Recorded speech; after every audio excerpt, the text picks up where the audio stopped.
ആടുകളെ, ഞാൻ സീരിയസ് ആയിട്ടൊരു കാര്യം പറഞ്ഞുതരാം. ഞാൻ ആദ്യം ബാക്കിലേക്കൊന്ന് നോക്കട്ടെ.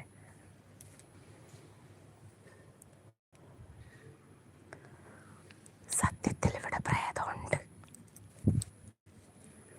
ഞാനൊരു ദിവസം ഈ ജനാല കണ്ടോ, ഈ റൂമിലാണ് ഞാൻ കിടക്കാറ്. പ്രേതം കേൾക്കണ്ടതാ പതുക്കെ പറയുന്നത്. ഈ ജനാല കണ്ടോ, ആ ജനാല തുറന്ന് ഒരു ദിവസം എനിക്ക് ഉറക്കം കിട്ടുന്നില്ല.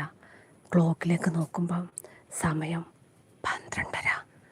എനിക്ക് ഉഷ്ണം കാരണം ഉറങ്ങാൻ പറ്റുന്നില്ല. ഞാൻ പതുക്കെ വന്ന് ജനാലയുടെ പാളികൾ തുറന്നിട്ടു. നേരെ കണ്ടത്